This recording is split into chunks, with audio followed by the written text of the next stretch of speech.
아도나이 아도네노 나디시. 주님의 사랑과 은총이 우리의 삶 가운데서 전 세계로 흘러가기를 주의 이름으로 축복합니다. 지금 한파로 인해서 많이 춥고 또 활동하는 것이 자유롭지 못합니다. 그러나 우리 마음 안에 하나님의 사랑과 온유함이 있으면 한파도 녹이고 복음 전도에도 쉬지 않고 전할 줄로 믿습니다. 제가 여기 와서 유다서를 계속 풀고 있습니다. 근데 지난번에 다 좀 못 푼 것 같고 아쉬운 것 같아서 다시 유다서 1장 12절 13절 오늘은 나의 믿음이라는 말씀을 가지고 저와 여러분들 같이 은혜를 나누도록 하겠습니다. 12절에 보게 되면 이렇게 기록이 되어 있습니다. 그들은 기탄 없이 너희와 함께 먹으니, 이렇게 되어 있어요. 이것이 무엇을 말한다 그랬었어요? 아무런 죄의식 없이 살아가고 있다는 거예요. 아무런 꺼리낌 없이 무엇을 했는지 자기의 부끄러움도 없고, 말씀은 갖고는 있는데 자기 생각대로 살아가는 것을 얘기한다 그랬었어요.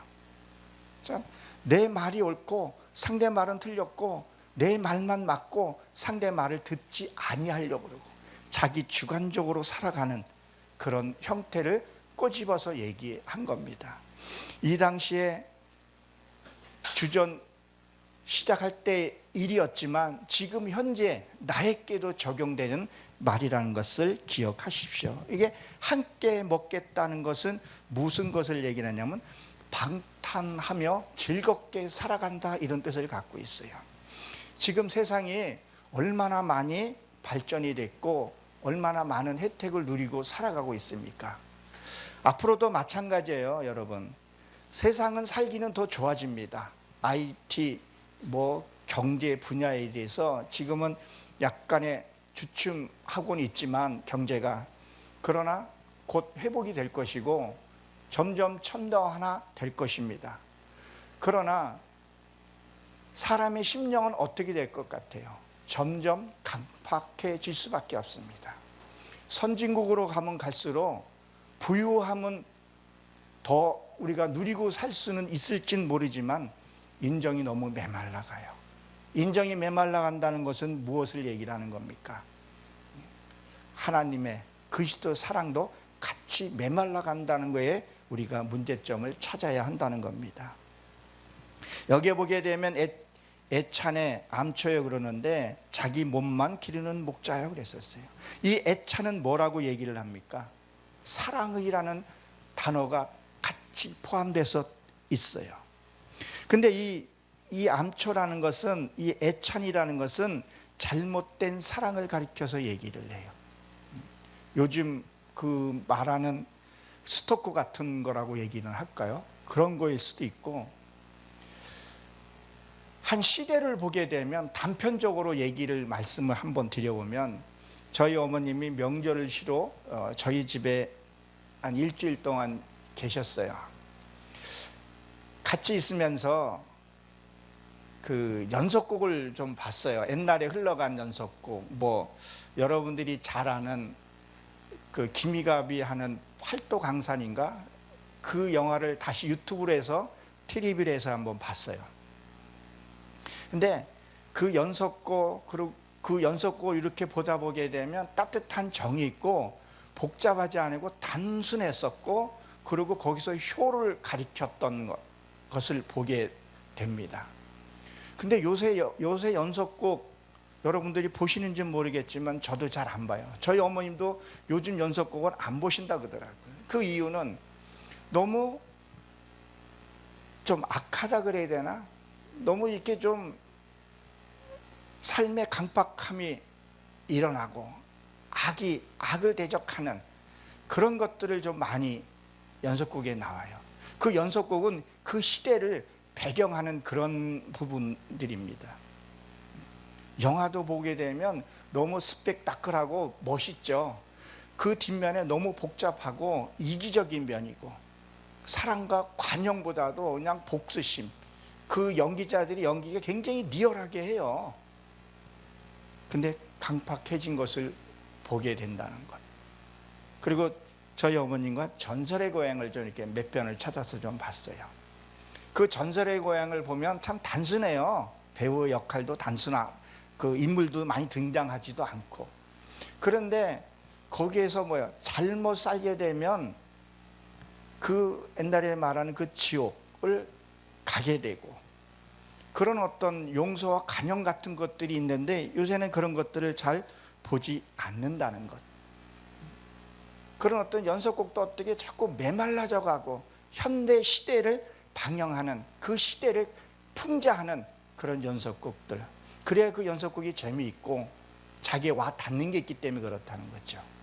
그러면 우리가 영화를 보던 뭘 볼 때 단순하면서 온유하고 따뜻하고 효를 가리키는 그런 드라마나 이런 것들이 방영됐던 그 시절은 정이 많았고 나눔이 많았고 사랑이 많았고 효가 많았었어요. 근데 지금은 너무 강팍해지고 있다는 거죠. 그것이 뭐예요? 이 애찬, 이 암초라는 거죠. 사랑은 부르짖고 말을 하는데 사랑이 메말라 간다는 거죠. 고부간의 정도 없어지고 부모 자식 간에도 그렇고, 그러니 이웃은 말할 것도 없겠죠. 이것이 교회 안에서도 이게 존재하고 있다는 것이 문제가 될 수 있다는 말입니다. 그리고 여러분, 우리가 사랑하고 정의라는 것을 우리가 잘 한번 살펴보면 사랑은 이게 식을 때가 많아요. 그렇죠? 사랑이라는 것은 식으면 가정이 깨집니다. 그러나 정이라는 건요, 정이 들면요, 미운 정도 정이 들면요 참 관계가 깊어지고 오래 갑니다. 하나님과의 어떤 그런 은사적인 그런 사랑이 아니라 하나님과의 뭐를 맺어야 되겠어요? 정이 들어야 한다는 거예요. 기도함으로 말씀을 통해서 정이 들어야 한다는 거죠. 그리고 보십시오, 물 없는 구름이요 이렇게 되어 있어요. 성도들도요 목자를 진짜 잘 만나야 합니다. 물론 목자도 성도들을 잘 만나야 하죠. 우리가 잘 알다시피 사복음서에 보게 되면, 마가복음 5장에 보게 되면 이 거라사 지방에 예수님이 가서 귀신 들린 사람을 축사해서 내쫓는 것을 보게 됩니다. 돼지떼에 들어가게 되고, 그리고 그 치료하고 나서 어디요? 야이로라는 그 여인의 집에 가서 그 딸을 고치기 위해서 또 여행을 가죠. 자리를 옮깁니다. 그 사이에 누구를 만나요? 혈류병 걸린 여인을 만나게 됩니다. 근데 그 혈류병 걸린 여인이 어디 있었냐는 거예요. 예수님이 지나가는 그 길목에 서 있었다는 거죠. 그러니까 예수님이 지나간 그 길목에 서서 뭐를 했어요? 그 옷자락을 하나 잡으면 나을 것 같아서. 그러나 이방인들은 그 수행했던 그 제자들이 여인의 그 길을 막았었어요. 무엇 때문에요? 종교 행위로 자꾸 막는 거예요. 하나님 앞에 나가는 것을. 그 여인이 고백하죠. 내 이 혈류병 걸린 것을 뭐라 그랬었어요? 이것을 낫고 싶은데 많은 의사들을 만났지만 더 병이 깊어졌고 자기가 상했다, 그런 얘기를 합니다. 그것은 무슨 것을 의미하냐는 거예요. 그것은 지금으로 말씀을 보게 되면 교회는 병원이라는 말씀도 하게 된 거죠. 내가 병원을 다녀봤지만 병이 점점 깊어지더라는 거예요. 이게 나아지고 회복돼야 되는데 병이 깊어진다는 거예요. 조롱하더라는 거예요. 근데 그 옷을 만졌다. 옷은 뭐예요? 예수님이 말씀을 상징하는데 진짜 말씀을 잡았더니 뭐예요? 나았다, 그런 거예요. 그러니까 우리가 무엇을 얘기를 해요? 자꾸 세상 사람들은, 제가 여기 와서 말씀을 가끔씩 드립니다. 사람의 눈은 바깥으로 열려 있기 때문에 자꾸 율법적으로 종교 행위로 보게 되면 화려한 것에 보게 쫓아가게 되는 거죠. 그 화려한 게 뭐겠어요? 우리가 잘 아는 다니엘서 2장 32절에 보게 되면 그 우상의 머리는 금이라 그랬었어요. 그 신상의 높이가 얼마 있었어요? 그 바벨론의 그 느부갓네살이 진 그 신상이 지금으로 보면 아파트 9층 높이의 그 금으로 되어 있으니 먼 데서도 화려하게 보이는 거예요. 그러니까 거기에 사람들이 얼마나 많이 몰려갔겠냐는 거예요. 지금도 보게 되면 그 화려한 곳에, 이단으로 보게 되면 신천지나 통일교나 이런 데 한번 행사하는 거 보십시오. 얼마나 화려한지 몰라요. 저는 거기는 가보지는 못했지만 유튜브나 또 실제로 갔다 온 사람 말을 들어보면 너무 화려하다는 거예요. 근데 우리 개신교는 너무 초라한 면들이 있죠. 사람들은 화려한 게 자꾸 쫓아간다는 거예요. 지금도 우리 개신교도 너무 외적으로 자꾸 화려해지고 거대하게 커지는 거에 대해서 우리가 잘 한번 관찰해 봐야 한다는 겁니다. 거기에 자꾸 사람들이 속는 거죠. 웅장하고 크고, 그러면 거기에 뭔가 있는 듯 하지만 그걸 갔다 오게 되면 은혜가 되고 기쁨이 있었는데 그것이 보여지지 않는다면 우리가 정말 내가 신앙생활 바로 하고 있는가를 살펴봐야 한다는 거예요. 이런 얘기가 참 많이 나옵니다. 요한복음 4장에 보게 되면 사마리아 여인이 진짜 예수님을 만났을 때에 그 브엘세바, 그 우물이 브엘세바잖아요. 그 우물의 말씀을 예수님이 주었을 때 목마르지 않겠다 그랬었어요. 그 나머지는 뭐예요? 다 종교행위였다는 것을 볼 수 있습니다. 사랑하는 성도 여러분, 정말 말씀을 붙드셔야 합니다. 그래야 내 안에 기쁨이 있고 행복이 있다는 거예요. 그러니까 제가 이런 말씀을 드리면 또 이렇게 또 물어보신 사람이 있어요. 아니, 성도들이 어떻게 좋은 목자를 만날 수 있겠느냐. 저는 이런 말을 합니다. 이제 성도님들도요, 성경을 좀 많이 봐야 합니다. 성경을 좀 읽어야 돼요. 눈으로 속독법으로 읽는 것이 아니라 성경을 백독하는 것이 중요한 것이 아니라 필사를 몇 번 한 것이 중요한 것이 아니라 그 말씀을 보고 깨닫고 그리고 묵상하고 내게 적용하다 보게 되면 궁금증이 생겨요. 아, 성경이 왜 이렇게 됐는가? 이게 앞에 문장과 어떻게 연결되어 있는가? 그러면 담임 목사하고 한번 물어보게 되죠. 그럼 담임 목사도 다 하는 건 아니니까 또 거기서 공부하고 같이 무릎 꿇고 하다 보게 되면 뭐가 들어요? 정이 들게 됩니다. 그리고 같이 성장할 수 있다는 거예요. 여러분들이 제 유튜브에 들어와 보신 분은 아실 거예요. 제 그 배너에 보게 되면 첫 말이 뭐가 됐어요? 성경을 정독해 보세요. 놀라운 역사가 일어날 것임이라는 것을 그 배너에, 유튜브 배너에 이렇게 기록이 되어 있어요. 성경을 많이 봐야 합니다. 베레아가 어린아이가 말을 하더라도 그것을 자기 집에 와서 뭐를 했다 그랬어요? 상고했다 그랬어요. 말씀이 그러한 거 아닌가? 그러면 거기에서 순종하게 되고 따라가게 된다는 것을 여러분 기억하십시오. 에레미야서 29장 13절에 보게 되면 이렇게 기록이 되어 있어요. 너희가 나를 진심으로 찾고 구하면 나를 만날 것이다 그랬었어요. 나를 진심으로. 하나님을 진짜 우리가 만나려면요, 내 육의 것을 놔야지만 하나님을 만날 수 있어요. 우리는 세상 것을 가지고 세상 것을 지고 하나님을 만나려고 그랬죠. 부와 명예를 지고 하나님을 만나려고 그러니 진짜 하나님을 만날 수가 없어요. 하나님을 만나면요, 천지가 개벽을 해도 내 안에 평화가 있습니다. 전쟁이 나든 지진이 나든 뭘 나든 내 안에 평화와 기쁨이 있다는 거예요. 근데 어때요? 예배는 수없이 많이 드렸는데, 찬양을 수없이 많이 했는데, 성경을 몇 독을 했는데 무슨 일만 만나면 불안에 빠지고 심리에 빠지게 된다는 거예요. 하나님을 찾고 두들기라 그랬어요. 하나님을 만나야 된다는 거예요. 요한복음 6장 45절에 보게 되면 하나님의 말씀을 배운 자만 하나님이 만날 수 있다 그랬었어요. 하나님을 만나야 된다는 거예요. 요새 제가 분강사를 이렇게 다녀보면 철야 기도가 거의 없어지다시피 했어요. 하고 있다는 거예요. 예배가 사라지고 있는 거예요. 코로나를 통해서 많이 무너졌죠. 그리고 신방이 무엇보다도 신방이 사라진 거죠. 신방은 우리가 뭐라 그래요? 마음 심자, 목사님이 찾아가는 것은 말씀을 가지고 마음으로 찾아가는 거죠. 거기서 교제 나누고 떡을 떼다 보게 되면 깊은 정이 들게 되는 거죠. 하나님을 더 알아갈 수 있는 그런 것들이 있다는 거예요. 근데 이것이 없어지고 있다는 거예요. 그리고 또 뭐라 그럽니까? 오늘 본문 말씀에 보게 되면 뿌리까지 뽑힌 열매 없는 가을나무요.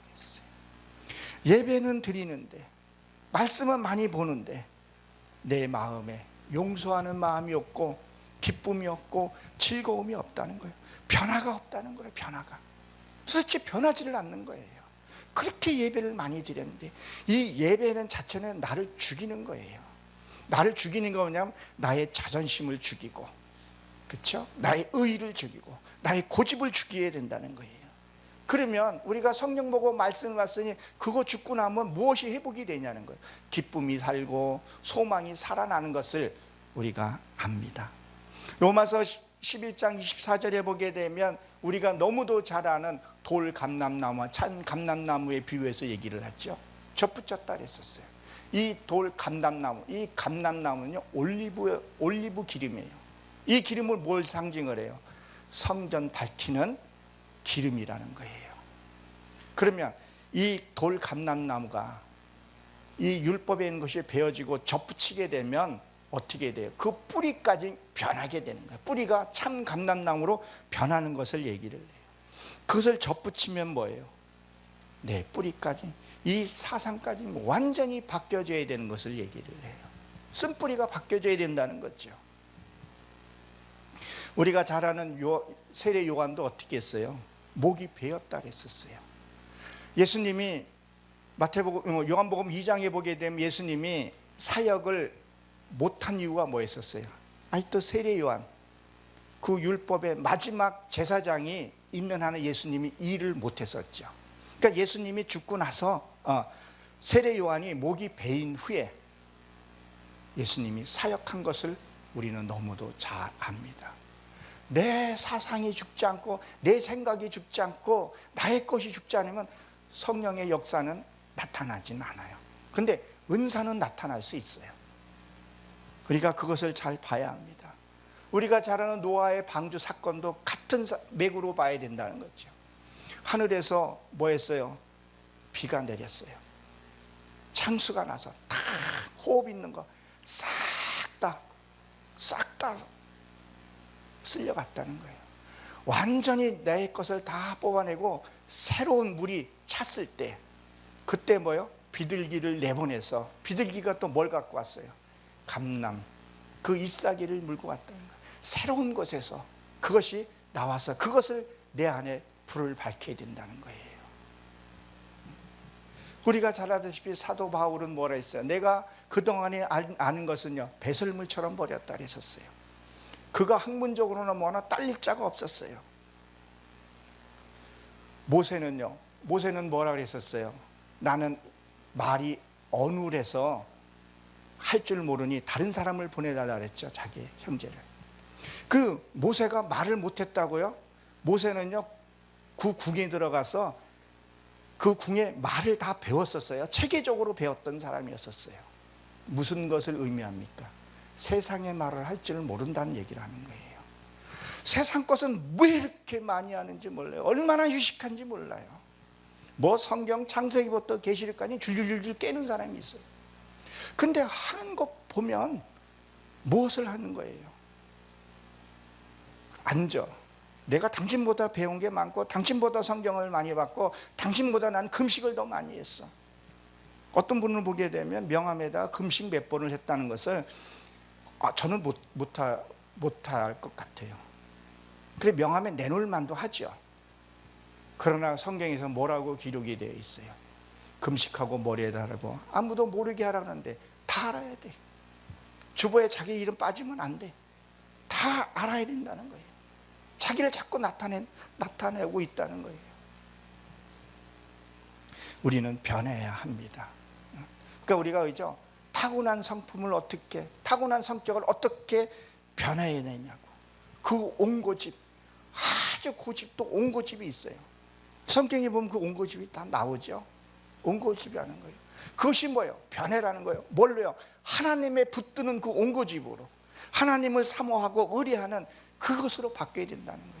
난 오직 주님만, 누가 핍박을 하든 세상에 뭘 하든 난 하나님만 의지하고 살겠다는 그 신념을, 그거를 바꾸라는 거예요. 그러면 요한계시록 21장 1절의 말씀처럼 내가 새하늘과 새 땅을 보니 처음과 처음 하늘이 없어졌다 그랬었어요. 누가 좀 오래간만에 좀 보면 참 당신 참 많이 변했어, 그것이 나도 모르게 나오고 그 소리가 들려져야 되는데 변했단 말도 없고, 오히려 너한테 예수 믿으나 안 믿으나 똑같냐라고 하게 되면 참 큰 문제가 될 수 있는 거죠. 그러니까 우리가 이 요한계시록 21장에 보게 되면 새하늘과 새 땅 그러면 마치 우리가 죽어서 저 새 땅 그 하늘만 생각을 하고 있는데 나의 사상이 뭐예요? 완전히 변해야 할 것을 얘기를 하는 거죠. 그것을 변화하지 않으면 안 된다는 거예요. 뭘로요? 내가 말을 거칠게 하는 사람이 있어요. 희한하게 같은 말을 하는데, 따뜻한 말을 하는데 상대가 받아들이기에는 너무 거칠어. 참 말하기가 쉽지를 않아.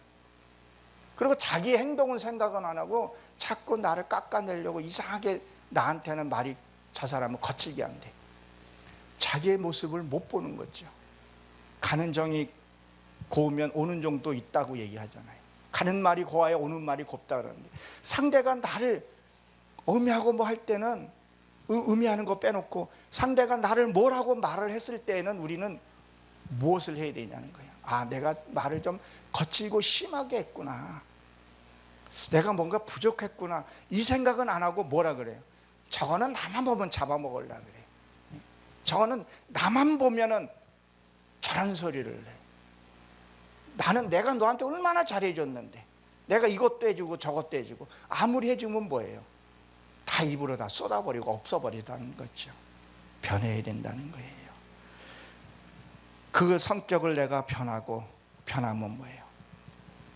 실수를 줄이면 뭐예요? 내 안에서 온유한 마음이 나오게 된다는 거예요.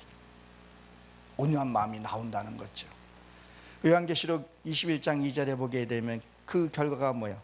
거룩한 성 예루살렘의 성이 하늘에서 내려온다 그랬었어요. 오늘 본문에 열매 없는 뿌리라 그랬는데 그 열매가 있어야잖아요. 그 봄서부터 가을까지 농사를 졌는데 열매가 없다 그러면 얼마나 슬퍼요. 그 겨울에, 그 추운 겨울에 그 열매로 곡식을 먹고 사는데 열매가 없다. 우리 인생에 살아가면서 좋은 날만 있는 건 아니잖아요. 저한테 말씀 보고 묵상하다가 힘든 일이 있을 때 그 말씀을 내가 이루온 말씀 가지고 먹어야 된다는 거예요. 이 열매가 풍성해야 된다는 거예요. 그 풍성하다는 것은 뭐예요? 삶의 열매라는 거예요.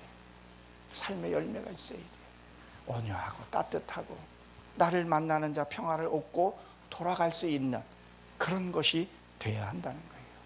삶에서 내가 말씀을 많이 이루고 살면은, 아, 내가 저 사람을 용서해야지, 내가 저 사람을 용서해 줘야지, 그것이 아니라 그냥 그 사람이 만나면 용서가 되고 옛 생각이 아무것도 나질 않아야 돼요. 그러니까 요한계시록에 있는 21장에 새하늘과 새 땅, 옛날에 섭섭하게 나를 했던 거고 나를 의미했던 사람들이 하나 생각이 안 나야 돼요. 그 사람을 통해서 내가 성장했다는 것을 기억하고 지금의 현재에 감사할 줄 알고 미래에도 감사할 수 있어야 된다는 거예요. 그러니까 스플전 목사님이 뭐라 그랬었어요? 촛불 보고 감사하는 자에게는 달을 주고 달을 보고 감사하는 사람은 태양을 준다 그랬었어요. 여러분, 감사하십시오. 감사하는 것이 내한테 매말려 버리게 되면요, 하나님의 은혜가 내게 오지 않습니다. 우리는 하나님의 은혜 그러면 뭔가 물질이 오고 뭐 통닭이 날라오고 뭐 그렇게만 생각할 수 있는데 내 안에 평화와 기쁨이라는 것을 기억하십시오. 13절에 보게 되면 자기 수치에 거품을 뿜는 바다의 거친 물결이요, 이렇게 되어 있죠. 여기에 보게 되면 뭐냐면 자기 수치, 부끄러움을 모르고 뽐내는 사람을 가리켜서 얘기를 해요. 다른 사람이 다 저 사람이 나쁘다고 얘기를 하는데 자기가 좀 명예 있고 권세가 좀 있다 해서 그걸 뽐내고 살아가더라는 거예요. 이것이 구약에 보게 되면 이런 것들이 많이 나옵니다. 수염을 깎아도 부끄러운 줄 모르고, 옷을 벗어도 부끄러운 줄 모르고, 부끄러운 줄 모른다는 거예요. 그리고 이 거친이라는 것은 인생의 거친 풍파를 가리켜서 얘기를 하죠. 우리는요, 인생에 살아가면서요, 평화롭게 살아가는 사람이 없어요. 제각기 다 힘들고 거치게 만나요. 우리는 교회 밖에 나가면서, 아니 교회 안에서도 마찬가지예요. 부딪히면서 내가 마음을 다치고 또 누굴 다치게 하고 그런 일들이 있어요. 그러면 우리는 그 일로 통해서 내가 성장해 가야 하는데 성장하지 못한 부분들이 있어요. 그걸 우리는 세상에서는 스트레스를 받는다 그랬죠. 스트레스를 어떻게 푸냐에 따라서 회사 생활을 잘 적용할 수도 있고, 그 세상에서 적용할 수 있고, 직장이든 어디서든 그렇게 할 수가 있는데, 그거를 풀지 못하면 다 도구로 나온다는 거예요. 그러니까 무엇을 얘기했냐면, 세상에서 거친 일을 만나고 어떤 일들을 만났을 때 담임 목사님과 같이 얘기하고 성도들과 교제하면서 그것을 풀어가는 거죠. 아, 그때 이렇게 하고, 아, 그때 이렇게 기도하셨으면 어땠을까. 근데 그것이 안 돼 버리게 되면, 그것이 해소가 되지 않으니까 내 안에서 이 독이 그대로 있다가 그대로 입술에서 나오게 되더라는 거예요. 그러나 하나님과 기도하고 성도들과 교제하면서 나눔을 통해서 그것이 풀어졌을 때에는 그 사람을 이해하게 되고 사랑하게 되고, 사랑은 뭐예요? 허다한 죄를 덮게 된다는 거예요. 그것이 이게 거친 거라는 거예요. 그 내 인생이 거친 인생에 평탄한 길로 가야 하는데 그걸 못 간다는 거예요. 여기에 보게 되면 거품을 뿜은 바다라고 했어요. 이 바다의 결정체는 뭐예요? 소금이라는 거예요. 소금은 뭐예요? 언약이라는 거예요. 내가 세상 사람들 만나고 풍파를 만나고 여러 일들을 만났을 때 그걸 통해서 조금씩 내가 성장해 가야 되는데, 자꾸 뭐예요? 독해지는 사람이 있어요. 두고 보자. 저 예전에 성경 공부를 가르치면서 한 분이 이런 말을 하더라고요. 내가 어디 가서 돈을 벌어가지고 아무게 그 사람 내가 아주 복수하고 싶다고. 그래서 이제 쭉 제가 설명을 좀 드렸는데, 그걸 통해서 성장을 해 가야 되는데 뭘 하면 자꾸 뭘 보복하려고 그러고, 오직했으면 한 대만 때리면 한 대만 때리라고 그랬을 거예요. 우리는 한 대 맞고 직성이 안 풀리죠. 2대, 3대. 우리는 기억을 해야 합니다. 그런 거친 일을 만나서 내가 성장할 수 있어야 된다는 거예요. 그러기 위해서 뭐예요? 열매가 있어야 된다는 거예요. 열매는 말씀에 내 체험된 경험들이 있어야 할 것을 우리에게 말씀하고 있다는 것을 기억하시기 바랍니다. 말씀을 붙들어야 된다는 거죠. 그리고 뭐죠? 예비된 어둠을 헤매게 될 유리하는 별이라 그랬었어요. 이 별은요, 언제 잘 보입니까? 칠흑 같은 어두울 때 이 별이 빛나게 되어 있어요. 그럼 뭐야? 이 어두움은 고난을 상징한다는 거예요. 그 고난과 연단 속에서 내가 빛이 나야 된다는 거예요. 아름다운 모습이 보여줘야 된다는 거예요. 고난 속에서도. 그러니까 유리한다는 것은 이 길을 잊어버렸다는 거죠. 길을 잘못 들어가고 있다는 거죠. 하나님이 여러분들에게 고난을 주는 것은 어려움을 당하기 위해서 고난을 줄까요? 아니라는 거예요. 제가 만난 하나님은, 저는 고난을 통해서 하나님을 만나게 되고 고난 올 때마다 하나님께 부르짖고 기도했다는 거예요. 그때 하나님이 나를 만나고 찾아줄 수 있다는 거예요. 근데 우리는 고난을 만나면 어떤 일들을 많이 하냐는 거예요. 자꾸 세상 사람을 찾아가고 자꾸 하소연을 하게 되고, 예배는 드리긴 드렸는데 세상 사람들과 타협하려는 것들이 있다는 거예요. 그게 뭐예요? 유리하는, 잘못된 길을 가고 있다는 거예요. 날마다 내 입에서 나도 모르게 불평이 나오고 나도 모르게 원망이 나오고 시기가 나오고, 그것을 요새 잘못된 나리 시스라 그러나요? 그런 것들. 그러니까 소망이 없고 희망이 없고 좌절하고, 이 교회 저 교회 다니다가 실족하는 경우도 우리가 주변에서 가끔 볼 때가 있다는 거예요. 시편 106편 24절에 보게 되면 이렇게 기록이 되어 있습니다. 옛날 개역 성경에는 저희가 낙토의 기쁨을 땅을 멸시하며 말씀을 믿지 아니하고 이렇게 되어 있어요. 이 낙토라는 말이 가나안 땅을 상징을 해요.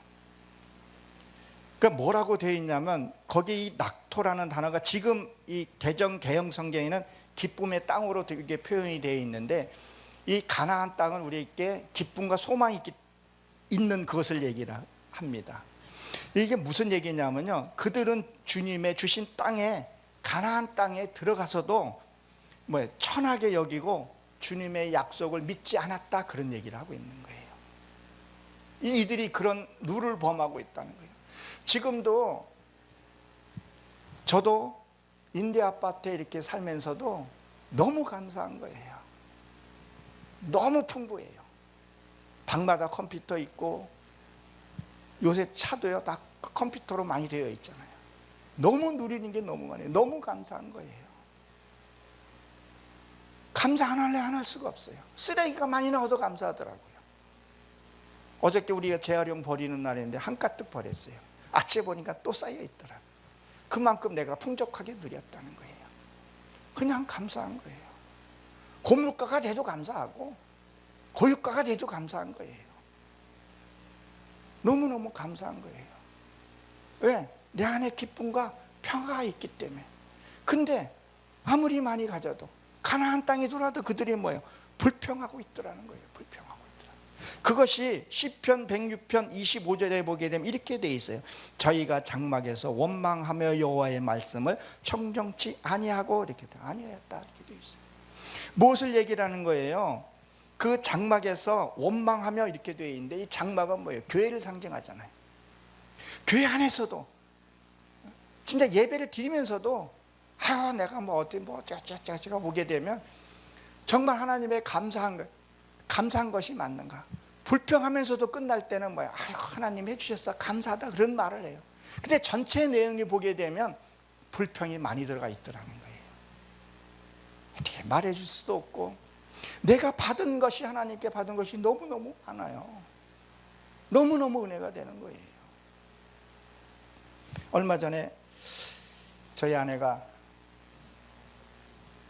개척교회에서 간증을 하면서 이제 고난받은 얘기를 이렇게 하는데, 난 제 아내가 참 눈물 많이 흘리고 울 줄 알았어요. 그래서 좀 걱정도 하고 저가 어떻게 할까 그랬더니 너무 담대하게 그 증거를 하는 걸 보고, 우리 아내가 치유가 다 됐구나, 너무 기뻤어요.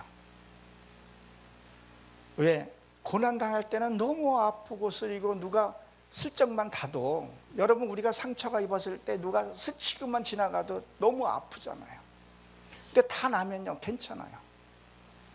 지금 돌이켜서 아내가 고백한 것들, 나를 보니까 그것들이 너무 감사한 거예요. 내 아들을 선지자로, 가족 선지자로 보내서 나를 구원해 줬고, 그 과정을 거치지 않으면 내가 하나님을 만나지를 못했었고, 그 아들은 천국에 있다는 것을 하나님 확증시켜 줬기 때문에 모든 것이 다 감사한 거예요. 불평할 게 아무것도 없는 거예요. 여러분 감사하시기 바랍니다. 불평하게 되면요 하나님의 소리를 들지를 못해요. 불평하게 되면요 하나님의 진리의 말씀을 들을 수 없게 돼요. 진리의 말씀을 들을 수 없다는 건 뭐예요? 하나님의 말씀을 들어도 냉랭한 거예요. 무엇을 내가 가져도요 만족함이 없는 거예요. 더 가져야 돼요. 욕심을 갖게 된다는 거예요. 근데 하나님의 말씀이 내 안에 들어오게 되고, 하나님이 내 안에 들으면요 작은 거 하나에도 내가 감사하게 되고, 작은 거에서 내가 기뻐하게 되더라는 거예요. 이것을 해야 한다는 거예요. 하나님의 말씀을 우리가 양육을 받으면요 순종해야 돼요. 우리가 잘 아는 욥기서에서 보게 되면 그 욥은 고난장이라는 걸 잘 알죠. 그 고난을 통하면 그 다음에 시편이라는 거예요. 그래야 시편에서 찬양을 할 수 있는 거죠. 욥은 1장 21절에 보게 되면 뭐라 그랬어요? 욥은 원망을 한 번도 하지 않았다 그랬었어요. 그리고 내가 모태에서 나와서 적신으로 돌아갈 것이다. 참 이게 적신이라는 말이 참 의미 있는 말이죠. 어떠한 그거라도 그는 핍박하지 않고 나중에 42장에 보게 되면 더 나은 축복을 받는 것을 보게 돼요. 그러니까 율법과 종교행위를 싹 다 치웠을 때 하나님이 그에게 더 좋은 자녀를 준다는 것을 기억하시기 바랍니다. 그리고 13절에 보게 되면 영혼이 예비된 캄캄한 흑암으로 돌아갈 것이라 이렇게 되어 있는데, 이 영혼이 예비된, 우리 하나님이 예비된 곳이 어디예요? 천국으로 가야 하는데 그것이 없으면, 그 없는 이유가 뭐냐는 거예요. 캄캄함과 흑암이라는 단어가 나오는데, 캄캄이라는 뜻은요 무지라는 뜻을 갖고 있어요. 그리고 이 흑암이라는 것은 어둠이라는 뜻을 갖고 있어요. 달라요. 뭐 캄캄이나 어둠이나 같이 이렇게 되는데, 무지는 내가 배우지 못한 무지예요. 알지 못하는 무지예요. 저는 그래서 무엇을 하든 배우고 끈기 있게 배우고, 필요한 것은 보이고 필요치 않은 건 과감하게 버려버려요. 뭘 하냐면 열정으로도 하기도 하고 알아야 된다는 거예요. 그걸 모르면 뭐예요? 어둠의 무지라는 거예요. 하나님을 알지를 못하면요 무지예요. 우리가 교회 나와서도 하나님을 알지 못하면요 그냥 예수 믿고 아멘 그렇게 되면 얼마나 좋겠어요. 저기 구원파처럼 한 번 믿으면 모든 죄도 사해해 준다고 별짓 다 하잖아요. 말씀을 내 안에 들어와서 성화되고 가야 된다는 거예요. 그리고 우리는 뭘 봐야 된다는 거예요? 이 게헨나 수월 있죠. 이것이 열왕기 23장에 보게 되면 흰놈의 골짜기를 가리켜서 얘기를 한다는 거예요. 하나님의 뜻이 무엇이고 내가 어떻게 순종했는지 알아야 돼요. 그러니까 누가복음 12장 40절에 보게 되면 주의 뜻을 알지도 그걸 행치 않으면 그 종은 더 맞는다고 얘기를 했습니다. 누가복음 6장에서도 보게 되면 맹인이 맹인을 인도하게 되면 모두가 다 어디로 간다 그랬었어요? 구렁텅 위로 들어간다 그랬었어요. 정말 목회자들은 성도에 주는 그 헌금물을 통해서 무릎 꿇고 기도하고 말씀을 연구하고, 그리고 그 말씀을 전하는 자 먼저 체험해 보려고 애를 써봐야 된다는 거예요. 목회자가 주일날 말씀을 선포할 때 보통 50분씩 하죠. 그 50분씩 하면서 자기가 최소한 한 개는 살아보고 노력은 해보고 그리고 말씀을 선포하고, 또 성도들도 한 주에 하나만이라도 살아보려고 애를 쓰고 몸부림을 쳐야 된다는 거예요. 그래야 같이 성화되고 하나님이 기뻐하는 삶을 살 수 있다는 것을 말씀하고 있습니다. 그 유리하는 별이라 그랬어요. 유리하는 별. 이 별은 코코아부라고 코코아부라고 히브리 발음으로 그러는데, 이게 감아 올라가다 이런 뜻을 갖고 있어요. 우리가 인생에서 마지막에 뭐예요? 별이 돼서 하나님께 이렇게 올라가야 되는데, 그것을 길을 잃고 헤맨다 그러면, 유리한다는 것은 뭐예요? 헤매는 것을 얘기를 하죠. 그러니까 믿지 않는 사람들 뭐라 그래요? 저 영혼이 세상에서 떠도는 구천을 맺는다 그러죠. 성경에서 있는 얘기를 하고 있는 거예요. 시간이 없어 말씀을 못 드리지만 무당들이 하는 것 보면요 다 성경에 있는 얘기예요. 하나 얘기를 들으면 무당이 방울을 들고 흔들죠. 그게 어디서 나와요? 레기서 보게 되면 요제 드릴 때 흔들잖아요. 그 흔드는 것은 하나님께 내가 올리는 거고, 내 안에 흔들어서 내 약을 흔들어서 하나님이 올리는 건데, 무당이 다 따라하잖아요. 그리고 무당이 팥 위에다가 올려놓고 끝날 때 십자가 긋고 하는 부분들 떠난 게 없어요 성경에서. 그러니까 성경을 안 보더라도 세상을 보면서 기도하게 되면 말씀이 내 안에서 이게 내가 그렇게 살게 되더라는 거예요. 우리는 하나님을 바른 길로 가야 한다는 거예요. 그렇지 않으면 유리하게 될 수 있다는 거죠. 우리는 뭐예요? 그렇게 돼서는 안 된다는 거예요. 내 신앙이 바로 가고 있는가? 늘 성경을 가까이 하고 보고 묵상하다 보게 되면 어느 순간에 깨닫게 되고, 깨닫게 되면 뭐야? 행동으로 나오게 되고, 그것이 뭐야? 나의 열매라는 거예요. 길을 잃지 않고 가야 합니다. 그래서 우리가 이 다음에 훗날 하나님이 나를 부를 때, 네가 나를 위해서 얼마나 애썼냐, 네가 나를 위해서 모든 것을 버렸구나, 그런 칭찬받는 모두가 다 되시길 주의 이름으로 축원합니다. 기도하고 마치도록 하겠습니다. 하나님,